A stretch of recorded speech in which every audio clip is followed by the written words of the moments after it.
Va ora in onda Cultura e Arte con il professore Andrea Rognoni. A te la linea. Grazie carissimo regista, oggi faccio un po' da babbo Natale per le strenne natalizie. Naturalmente non vi consiglio, data la trasmissione e il suo titolo, ecco, la testata che si occupa è quella sempre di Radio Libertà, ma c'è tanta cultura e la mia cultura va al sabato alle 12. Sono strenne legate a libri.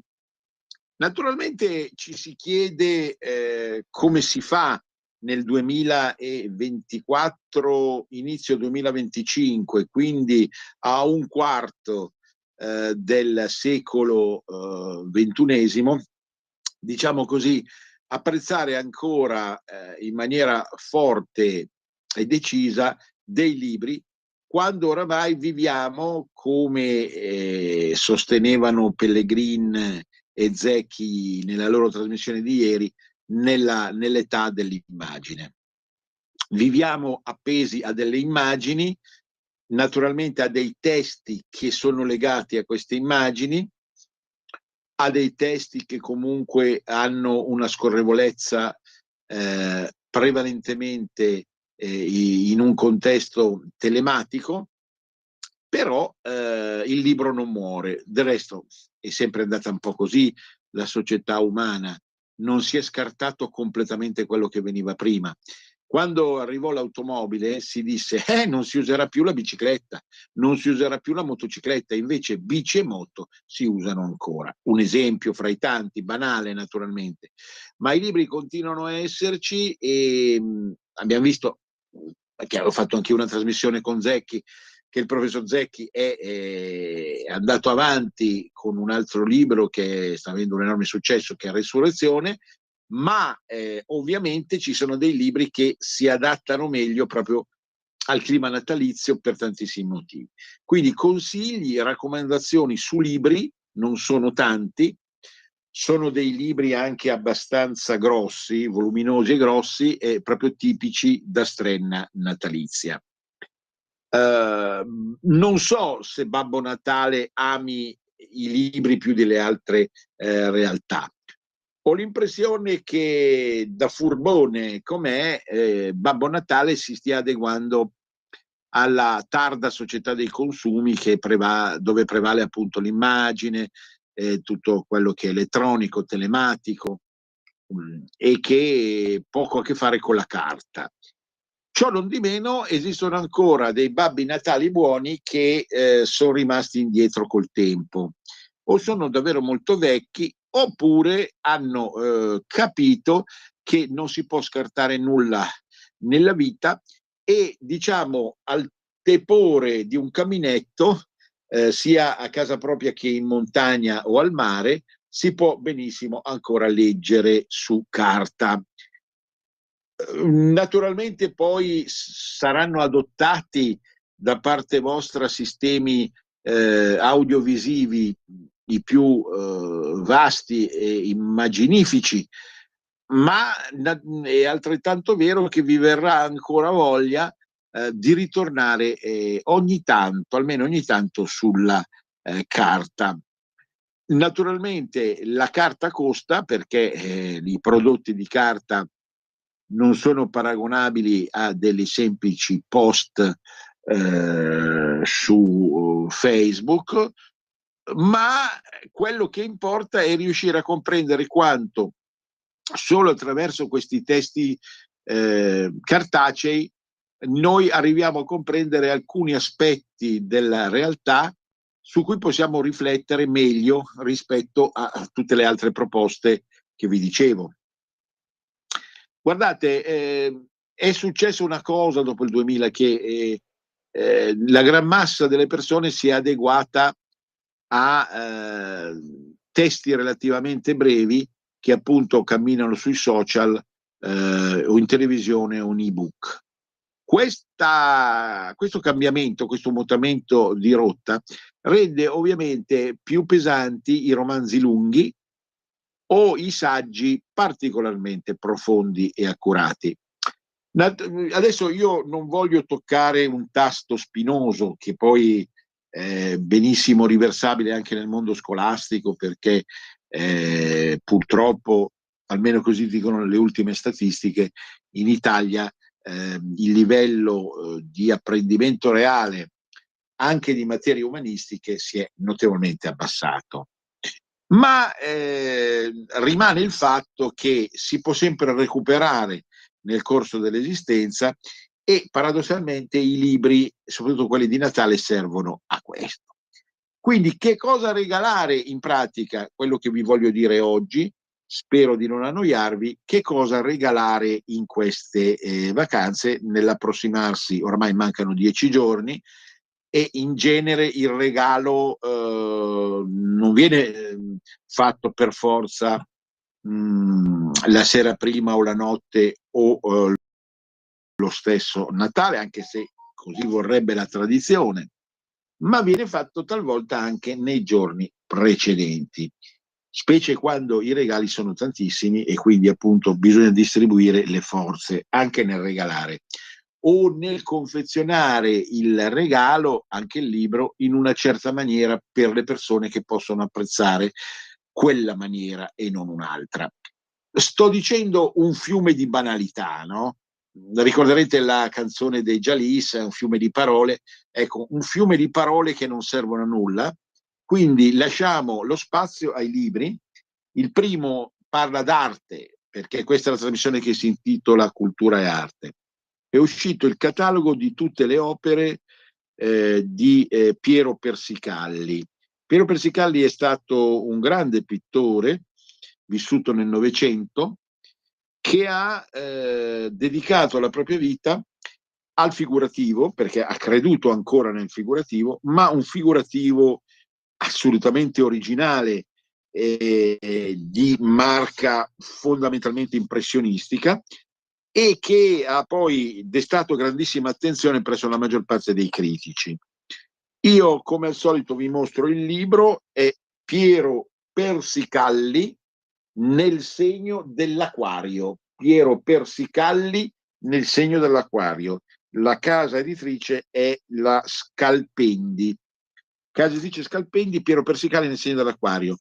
Sono opere stupende che soprattutto vanno valutate per la capacità degli accostamenti cromatici che si basano soprattutto sui verde-gialli e sugli ocra-marroni, ma progressivamente col passare del tempo le opere trapassano tutto il Novecento, la cura dei particolari è migliorata anche nei ritratti, che rimangono potentissimi, ritratti appunto fatti quando oramai il ritratto non era più di moda, soprattutto di volti femminili e giovanili, di bambini, che a volte in chiaroscuro o soltanto su disegno anche appaiono straordinari per la capacità di interpretazione psicologica dei soggetti esposti.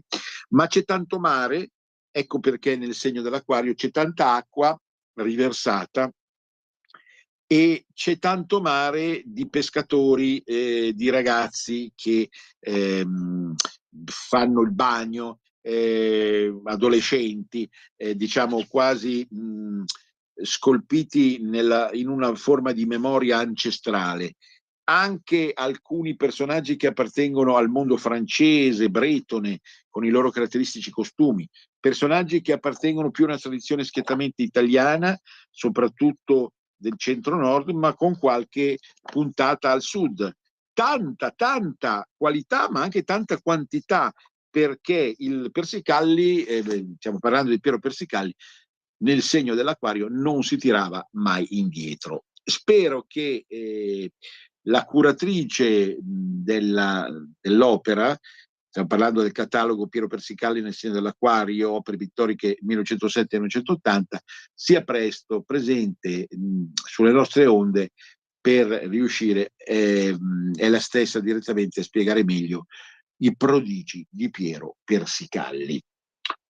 Vogliamo passare dall'arte alla letteratura?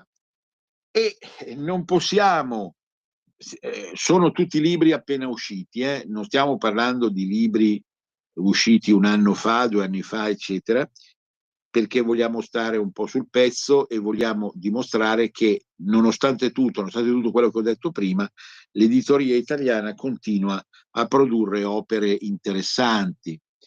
E qui c'è ancora una vecchia conoscenza di cui ho parlato un mesetto fa. Ne avevo parlato per un libro straordinario, Benito.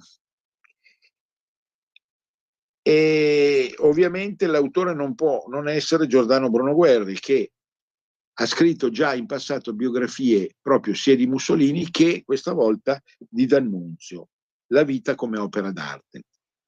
A proposito di Benito, quindi vi raccomando sempre Benito della Rizzoli, che peraltro avevamo già recensito ampiamente. Avete sentito ieri sera Crozza, che si è cimentato fra le altre cose con uno sketch riguardante Silvio Berlusconi, il quale viene colto in flagrante, diciamo così, ancora a caccia di belle ragazze e ragazzine anche nell'aldilà. Ma quando gli viene chiesto al Berlusca, oramai appunto trapassato, ma sempre con la sua caratteristica voce anche nel Regno dei Cieli, quando gli viene chiesto appunto se ha incontrato qualcuno, la risposta di Benito è chiara. Sì, la risposta, vedete lapsus freudiano, la risposta di Silvio Berlusconi è chiara: ho incontrato Benito. Ma Benito, questo Benito, gli si chiede, che cosa dice lì nel regno dell'oltretomba? E beh, lui ci tiene tanto a salutare e a mettersi in contatto con la sua pupilla, che si chiama Giorgia Meloni.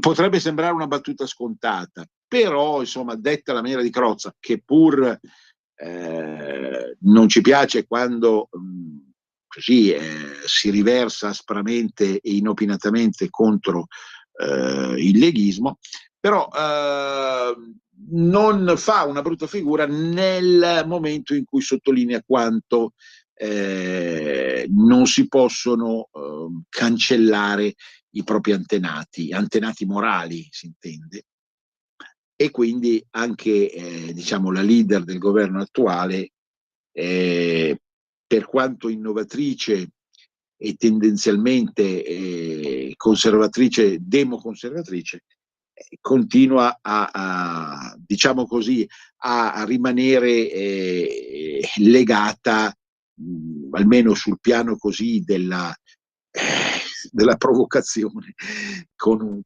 certi personaggi. Però ecco, stavolta Giordano Bruno Guerri è, secondo me, un grandissimo giornalista ed è un perfetto scrittore. Lui ci racconta D'Annunzio la vita come opera d'arte. Noi avevamo fatto anche conferenze su D'Annunzio. Abbiamo un debole per D'Annunzio? No, D'Annunzio appartiene a un'epoca oramai superata, ha fatto e ha scritto delle cose interessanti, ma anche molto meno interessanti. Siccome D'Annunzio è sempre passato come il seduttore della letteratura italiana, si è parlato e si è scritto già in altre opere, mi viene in mente la biografia di Piero Chiara di 350 donne reali e sicure, più altre diciamo, con le quali aveva intrattenuto soltanto bacioni, come dice la nostra collega. In realtà questo è un aspetto di D'Annunzio che non è particolarmente edificante se lo si propone nei tempi del neofemminismo. Alla sua maniera, facendosi bello di queste opere e di queste imprese che sappiamo, riusciva appunto a sedurre queste donne avide di celebrità. Però se noi ci fermiamo a questo aspetto, in realtà non capiamo D'Annunzio. E Giordano Bruno Guerri, in un libro davvero pieno di bellissime fotografie, ovviamente la strenna si abbina molto con la fotografia, e fotografie in cui vengono ripresi i momenti topici ed epici della vita d'annunziana. In questo libro, che raccomandiamo, ecco, veramente caldamente, ci sono delle osservazioni che sono quanto mai efficaci. Vi cito: Gabriele D'Annunzio aveva perso la sua città e il suo esercito era sparso per l'Italia senza una direzione precisa. Il suo antagonista guidava un movimento solido e già potente. Già, sì, l'antagonista si chiamava Benito Mussolini. Sapete che Benito Mussolini e Gabriele D'Annunzio erano due contendenti non solo con le donne ma anche con il potere. Mussolini, a parte le negatività del fascismo, però non seppe interpretare la vita come opera d'arte, perché, pur essendo abbastanza colto, non capiva veramente l'arte. D'Annunzio la capiva. Pensate alle sue dimore, pensate alle sue scelte artistiche, ai pittori che amava, ma anche al vittoriale diretto proprio da Giordano Bruno Guerri. Pensate a quanto D'Annunzio abbia sollecitato, attraverso le sue stesse poesie, un miglioramento complessivo di tutto il livello artistico italiano. La vita veniva vista come un'opera d'arte che in qualche modo, attenzione, fa capire Giordano Bruno Guerri, doveva abbassarsi anche al carnale e al triviale per poi rielevarsi verso il sublime. In fondo era questo il segreto, far credere alle varie attricette, contesse, principesse e altre nobili donne di essere divine. Non è facile. C'era riuscito già in questa impresa un certo Giacomo Casanova, che aveva probabilmente fatto fagotto, si dice in biliardo, cioè era riuscito a raddoppiare il numero che vi avevo detto prima di donne. Naturalmente c'è un velo di ironia, mica si può passare la vita a fare gli sciupafemmine, però Casanova aveva capito appunto in un contesto temporale che non esiste più, quindi non fate conto di paragonarlo alla società di oggi e al mondo femminile di oggi, in un contesto appunto in cui bisognava sublimare per poi desublimare, usiamo un linguaggio freudiano. E allora per fare questo bisogna costruire la vita come un'opera d'arte. Gabriele, cito ancora, era attratto soprattutto dal teatro, e un po' per il bisogno di tentare generi letterari nuovi, un po' perché sapeva che così avrebbe potuto stabilire un sodalizio non solo amoroso con Eleonora Duse. Duse fu l'obiettivo assoluto della sua esistenza, la amò come poteva amare D'Annunzio, cioè in pratica cornificandola ampiamente, ma la Duse rimane la donna ideale. La Duse è un soggetto che ha una esperienza d'arte superiore alle altre donne conosciute e anche se dal suo punto di vista non è così attraente come lui presume le altre imberbi, e in realtà è comunque un punto di riferimento assoluto. Non si può capire D'Annunzio senza la Duse e non si può capire la Duse senza D'Annunzio, perché il teatro allora era la massima arte. Non esisteva ancora il cinema, anche se lui per superare se stesso, capite, Gabriele D'Annunzio inventò anche il cinema con Cabiria, capite? Inventò la Rinascente, inventò il cinema. la vita come opera d'arte, e l'arte rinnova, l'arte inventa, l'arte stravolge, l'arte schiaccia il passato e si dirige verso il futuro. Quindi un libro questo che non va assolutamente sottovalutato. E pensate cosa scrive alla fine Giordano: con D'Annunzio ci parlo ogni giorno e vi assicuro non sono matto, e che mi occupo della sua incarnazione di pietra, cimeli, archivi, ruscelli, rose e alberi secolari. Il suo libro di pietre vive, come lo chiamava, e devo adattare il presente alle sue volontà. Tutto è qui, dunque, una forma della mia mente, un aspetto della mia anima, una prova del mio fervore. Qui parla appunto come presidente, direttore presidente del Vittoriale degli Italiani, la stupenda residenza degli ultimi anni del Vate a Gardone Riviera. Quello che, e chiudo con questo libro, rimane come messaggio più importante è che D'Annunzio non può non ritenersi immortale, perché è immortale perfino la sua piccineria, la sua stronzeria nei confronti delle donne, perché era un figlio di puttana D'Annunzio. Però seppe far capire al mondo che i peccati, le cose basse, hanno un senso se servono ad andare verso l'alto. E non sto riferendomi al suo successo mondano, quanto appunto alla sua capacità di riuscire attraverso certi romanzi, viene in mente L'Innocente, Il Piacere, o certe poesie, La pioggia del Pineto, a raggiungere un livello sommo di arte letteraria. Certo,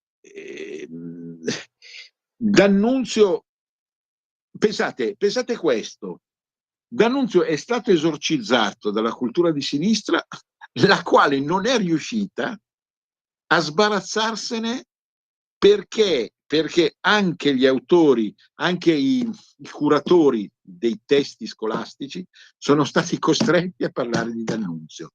Non si può evitare D'Annunzio, non si può evitare la sua vita, non si può evitare le sue idee politiche, che non erano esattamente quelle di Benito Mussolini. E adesso non abbiamo il tempo, ma ci sono pagine interessanti anche su questo aspetto del Vate per Giordano Bruno Guerri. Per lui gli animali erano fratelli dell'uomo e degni degli stessi diritti. Anche gli uccelli anelano a riempire l'universo. Un altro libro, qui cambiamo, passiamo dal teatro al cinema, è Milano's Movie. Sapessi com'è strano fare cinema a Milano. È un libro curato da Gianni Biondillo, è un libro che racconta come sono stati costruiti tutti quei film ambientati a Milano negli anni 30, 40, 50, 60, 70, 80, 90, dopo non ci sono stati quasi più, perché Milano non è stata più un palinsesto cinematografico ambito. E però appunto nello scorrere questo bellissimo testo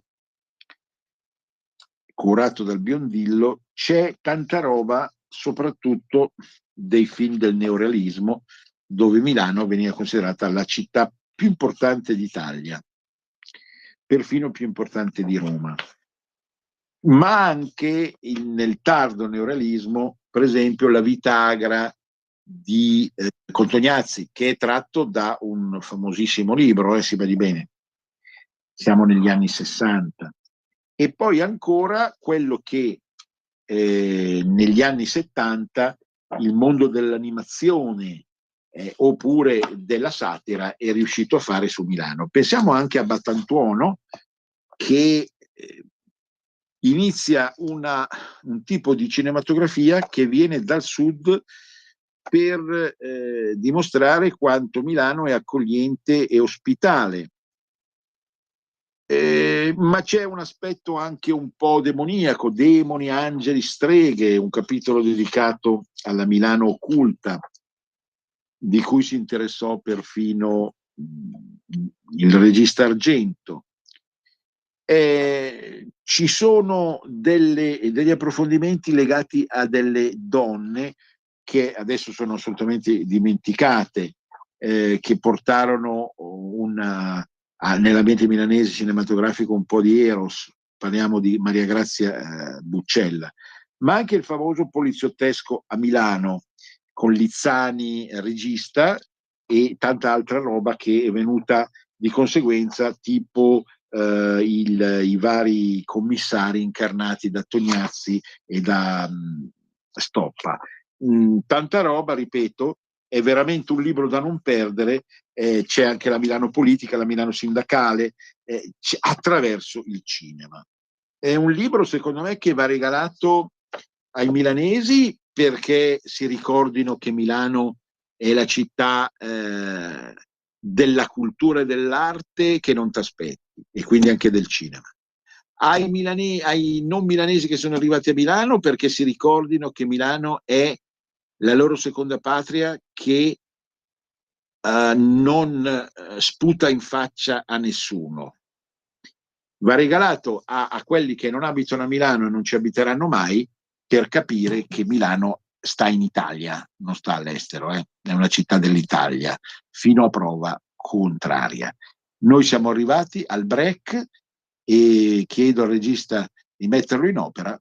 Tra 1 minuto e mezzo ci risentiamo, a dopo! La tua radio è ascoltabile anche con la televisione in digitale. Sul telecomando della televisione digitale o del tuo ricevitore digitale puoi scegliere se vedere la TV o ascoltare la radio. Risintonizza i canali radio e troverai anche Radio Libertà, canale 252.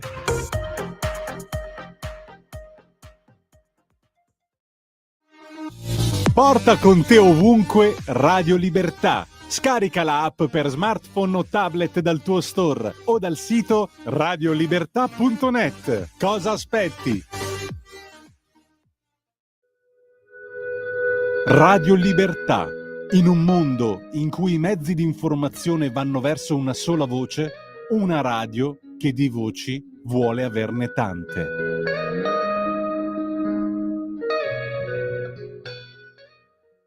A te la linea.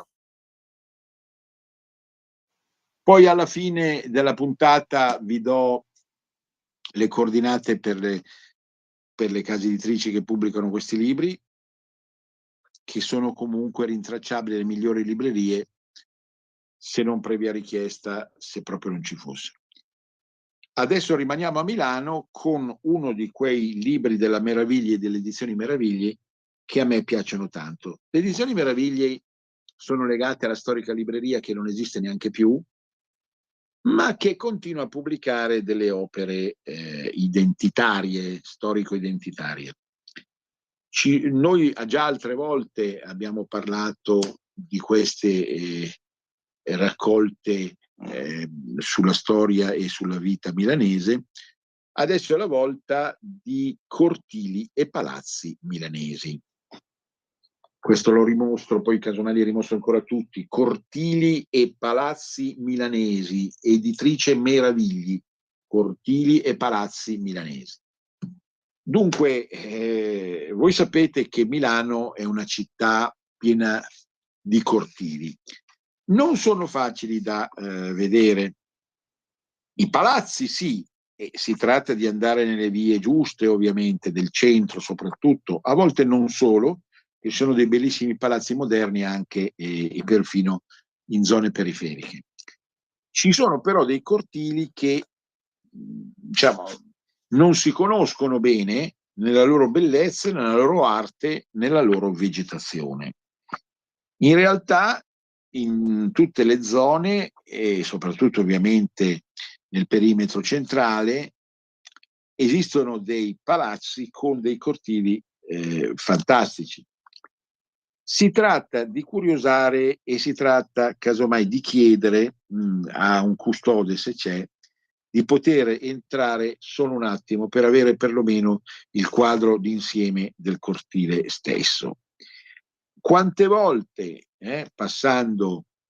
venendo dalla periferia o dalla provincia, e intravedendo dentro un palazzo signorile un bel cortile, ci siamo detti: mi piacerebbe abitare qui. Non perché abitiamo in posti malfamati, in tuguri, nelle favelas, ma perché comunque ovviamente abitare in un contesto di questo genere è quanto mai rassicurante dal punto di vista dell'immagine non sociale verso gli altri, ma verso se stessi. Cioè ti rassicura e ti dà più forza, almeno apparente. Poi capirete, lo dicevamo prima con D'Annunzio, la spiritualità è ben altra. Ma ci sono palazzi che si mostrano già dall'esterno, prima di entrare nel cortile, come delle opere straordinarie tra 500, 600, 700, 800 e 900. Inutile adesso che vi faccia un elenco, perché sarebbe stucchevole. Certamente Milano non è la città che si visita facilmente e che stupisce subito quasi in maniera fragorosa come Venezia, Roma, Firenze. Milano è da scoprire, Milano è da riuscire in qualche modo a stanare, come accade proprio in certi gialli. Prima parlavamo di gialli cinema, ma ci sono dei gialli scritti da alcuni scrittori milanesi che comunque ci fanno intendere e apprezzare la particolarità di alcuni frontali e di alcune facciate di questi palazzi. Ce ne sono in ogni angolo del perimetro centrale, da Porta Romana a Porta Volta a Porta Ticinese. Intendiamoci, poi è difficile fare classifiche e ci sono palazzi che non sono strabilianti dal punto di vista delle forme artistiche, ma che comunque nella loro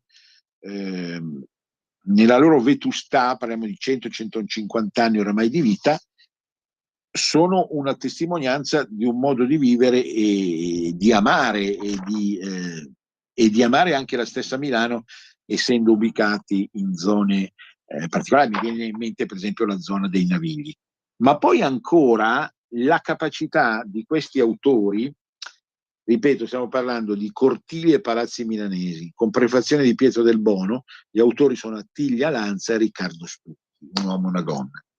E quella appunto di portarci per mano in tutte le zone principali di Milano per scoprire delle cose che normalmente noi non riusciamo a vedere. Allora dovremmo girare a zonzo per tutta Milano, a zonzo, ma un giorno non basta, ci vuole una settimana per riuscire a scoprire perlomeno le facciate. Figuriamoci poi i cortili, che sono comunque tutti cortili. Qui si cita anche il Castello Sforzesco, l'Università Statale, già Ospedale Maggiore, si citano le porte, anche le varie porte, che comunque sono legate molto spesso ai palazzi adiacenti, e via dicendo. Quindi un libro da non perdere, assolutamente, Cortili e palazzi milanesi, appena uscito della Meravigli Edizioni. Ma tutta questa raccolta della Meravigli parla di quartieri, di storia, di singole chiese, è straordinaria. Per cui per chi ama Milano non può non avere tanti libri in casa su Milano. Deve avere i libri in casa su Milano, se no che milanese è? Da qualsiasi parte del mondo egli venga, che milanese sei? Fammi vedere, ce li hai questi libri o no? O hai sentito, hai orecchiato soltanto qualcosa, non hai approfondito la tua città?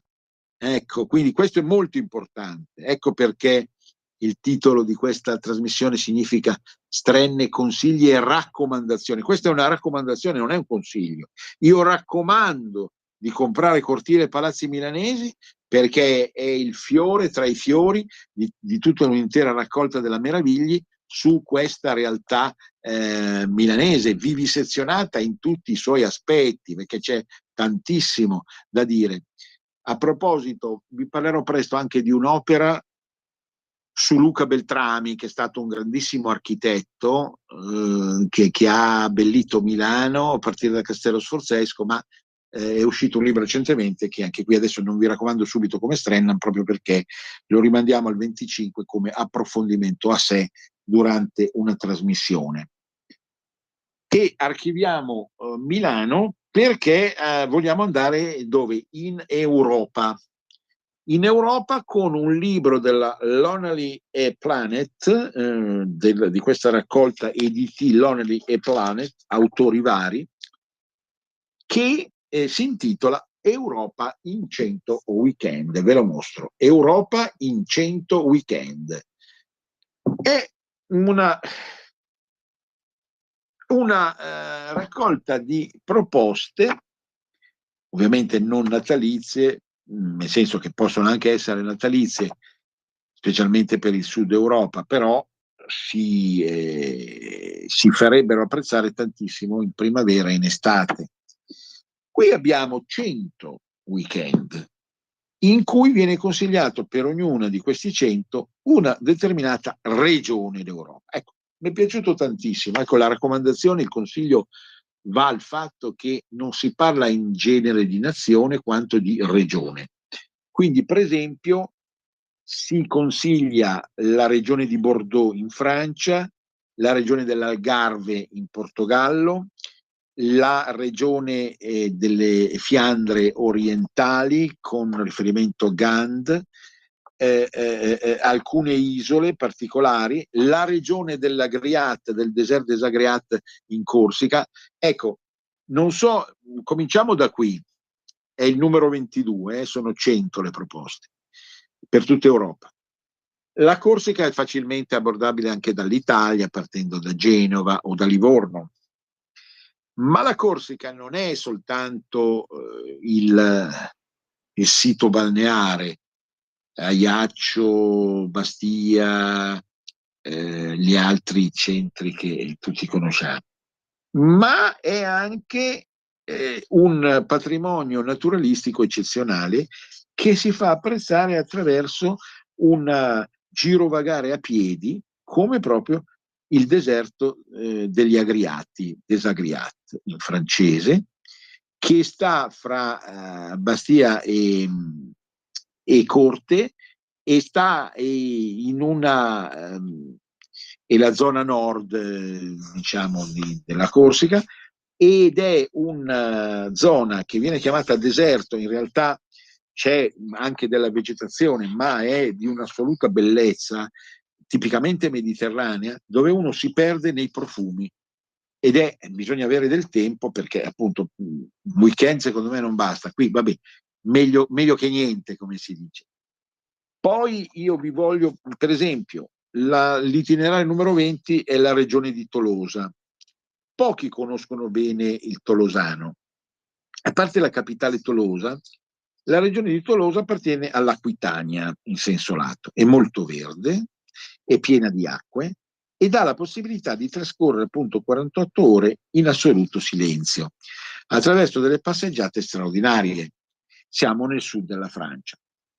Oppure la regione di Saumur, siamo nel nord, sulla Loira, in un contesto artistico davvero unico e eccezionale. Io l'ho visitata 10 anni fa e lì naturalmente vedete voi dal punto di vista degli alberghi cosa preferite. Se preferite piccolo e bello, ci sono tanti bed and breakfast, ci sono tanti pensioncine che non costano neanche tanto. Se andate più sul moderno, ecco il Mercure. Io ricordo di avere albergato al Mercure di Saumur. Centri fluviali che si fanno apprezzare proprio in virtù dell'affaccio verso il fiume. Naturalmente si va a scoprire anche posti non troppo lontani come la Svizzera, rivista alla luce di una filosofia che non è più quella, insomma, in qualche modo soltanto del mordi e fuggi, ma anche del pranzo e cena a chilometri zero, della possibilità di apprezzare altri prodotti locali o di costruire assieme addirittura a degli aborigeni, si diceva una volta, persone che vi abitano, qualcosa di bello e di irripetibile. Pensate anche al delta del Danubio. Tante volte abbiamo parlato del delta del Po, ma il delta del Danubio è forse ancora più bello. Pochi lo conoscono. Qui bisogna avere pazienza, qua ci sono delle indicazioni per riuscire in 48-72 ore, riuscire a risolvere, quindi in un weekend lungo, come un tuffo nel Mar Nero, e appunto risolvere il problema della visita reale, soprattutto per il patrimonio florifaunistico. Insomma, devo dire che fra i tanti libri che ho letto di viaggi e di soggiorni, questo è fra i più belli ed è uscito da poco. Pensate alle isole greche. Le isole greche sono tantissime, bisogna fare una selezione certamente. Pensate alle città inglesi, da Oxford a Cambridge, a Cardiff. Pensate all'Irlanda di Belfast anziché quella di Dublino. Chi non conosce l'Europa e non ha dietro questo ben di Dio per riuscire a orientarsi, perde sicuramente qualcosa di fondamentale. Ancora ad Atene bisogna andare assolutamente a visitare Egina, che era la grande patria dei templi più belli dell'antichità. Nell'entroterra basco, nell'entroterra basca trovate quelle tipiche case bianche con i tetti rossi che sono un bijou. Scegliete voi naturalmente, c'è di tutto e di più. Europa in 100 weekend, itinerari inconsueti tra arte, natura e tradizioni. Finiamo con un libro che è di storia, che si intitola Storia italiana del Novecento. I nostri ragazzi fanno fatica a conoscere il Novecento. Sono stati intervistati recentemente e hanno detto delle boiate pazzesche, del tipo: la seconda guerra mondiale è stata combattuta negli anni '80, oppure il fascismo è un fenomeno degli anni '70, oppure hanno ancora detto: ma c'erano dei sindacati ai tempi ai tempi del boom economico che rendevano ricchi i lavoratori. Insomma, la storia del Novecento va rinsegnata, meriterebbe un corso a parte a scuola, non di storia generale, ma di storia del Novecento, con dei insegnanti, dei docenti che sono specializzati nel Novecento. Noi qui abbiamo un libro che è appunto Storia italiana del Novecento, il secolo più controverso e significativo, ripercorso attraverso gli eventi che hanno caratterizzato questo scorcio della storia d'Italia. Fotografie anche qui bellissime. Sono libri Strenna questi, appena uscito, che hanno la possibilità di riuscire a soddisfare anche gusti diversi, ma sempre di base della cultura e della conoscenza generale. Anno dopo anno, dai primi anni del secolo scorso fino agli ultimi, vengono raccontati gli episodi più interessanti e significativi. Secondo me proprio i giovani tra i 10 e i 20 anni devono leggere e visionare un libro di questo genere per imparare, qualora non l'avessero ancora, o per ripassare qualcosa che sanno già, perché io ho incontrato nella mia vita di docente anche dei ragazzi che conoscevano benissimo quello che era successo nella seconda guerra mondiale, quello che era successo anche durante la guerra fredda. Certo, la guerra fredda è un fenomeno complesso, non facile da raccontare. Questo libro te la riesce a raccontare anche attraverso delle immagini e dei riassuntini davvero stupendi. Quindi mi raccomando, Storia del Novecento, Dix Edizioni. Come vedete, molte editrici che io scelgo sono editrici minori, c'è anche la Rizzoli, ma sicuramente le editrici minori in questo momento fanno delle strenne più belle delle editrici maggiori, o comunque sono impegnate in una gara significativa per riuscire a rilanciare in qualche maniera un patrimonio librario che sembra in grave difficoltà. Non vi ho consigliato nessun romanzo, perché? Francamente, come sostiene Sergio Sozzi, il noto critico che ha in mano la pagina Facebook sulla letteratura, stiamo raggiungendo il livello più basso possibile. Io faccio veramente fatica, non è che non legga, ma ovviamente dopo qualche pagina mi arrivano degli improvvisi conati di vomito, perché non riesco più a soffrire il tipo di fare romanzo, il tipo di scrivere un romanzo negli anni 20 o 10 anche. Si salva qualcosa dopo il 2000, ma pochissimo, francamente si salva pochissimo, per tantissimi motivi che lascio alla vostra immaginazione. Quindi io come romanzo consiglio, l'ho già consigliato e lo ha fatto anche Pellegrini ieri, Resurrezione di Stefano Zecchi. Uno scrittore valido, uno scrittore colto, uno scrittore che tiene la pagina con sicurezza e con chiarezza. Tutto il resto è nebbia, come si soleva dire una volta, e quindi diventa difficile appunto consigliare effettivamente altri libri romanzati, sia di autori italiani che di autori stranieri. In passato ve li ho consigliati, ma si trattava ancora o di tardi anni 90, di inizio 2000, quando la radio si chiama Radio Padania, ed erano dei romanzi che potevano avere ancora un senso e una capacità di lettura, perché francamente io non voglio consigliare a voi, che so essere giustamente anche esigenti, un libro che dopo qualche riga non lo buttate lì, lo buttate via. Sono soldi davvero ma spesi o sprecati.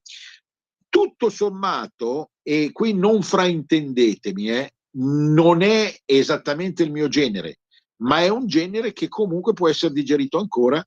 Wilbur Smith, tutti i romanzi africani di Wilbur Smith, che ha la capacità, ma ora è deceduto, quindi ha lasciato il posto al peggio, di raccontarci un mondo avventuroso, strabiliante e incredibile del continente nero, per dire.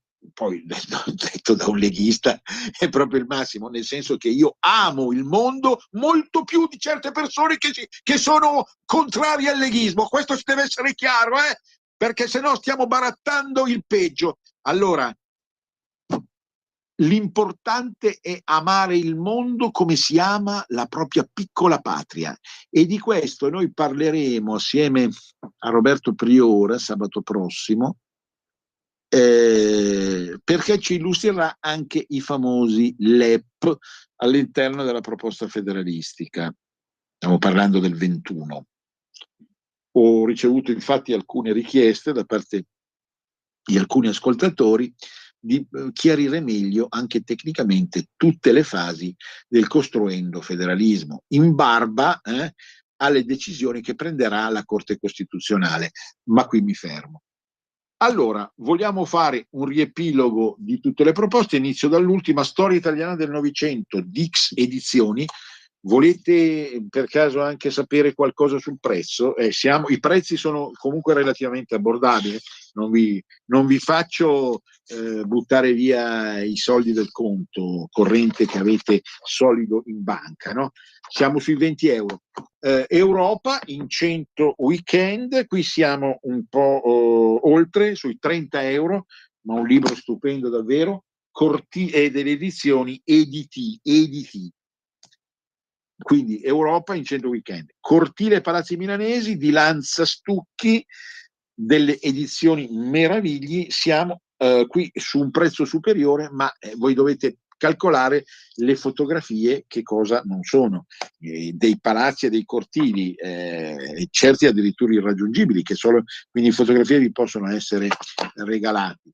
E poi ancora abbiamo visto, scusate, il libro, un librone che questo costa un po' di più, siamo sui 49, signori, 49 euro, ed è MM Milanos Movie.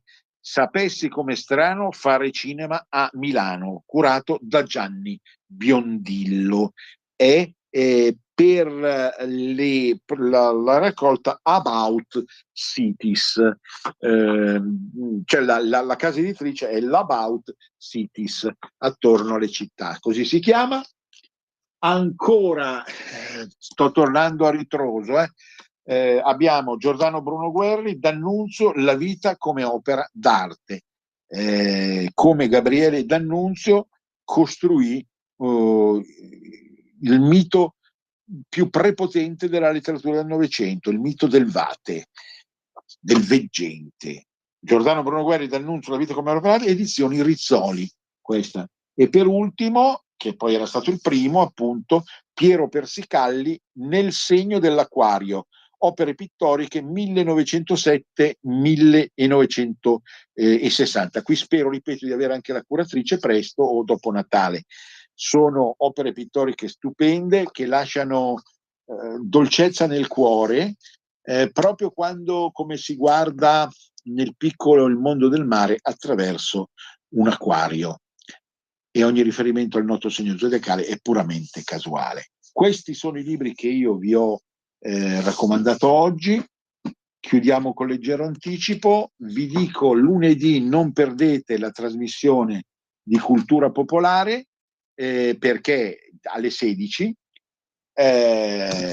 ci sarà uno studioso di cultura locale e di cultura dialettale, Antonio Verna, che ha scritto un'opera fondamentale sulla propria città, Vaprio d'Adda, dal titolo Il Vavarino, che io comincio a consigliarvi.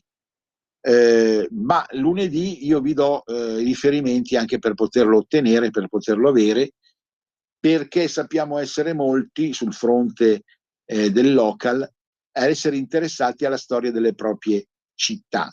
Una costruzione che ovviamente si rivolge soprattutto alla Lombardia, per le persone che conosciamo noi in qualità di direttore io del Centro Cultura Lombarda, ma ovviamente a tutte le regioni d'Italia, tanto che si tratta della trasmissione Cultura Popolare Italiana, per l'amore che queste persone come il Verna dedicano alle loro piccole patrie.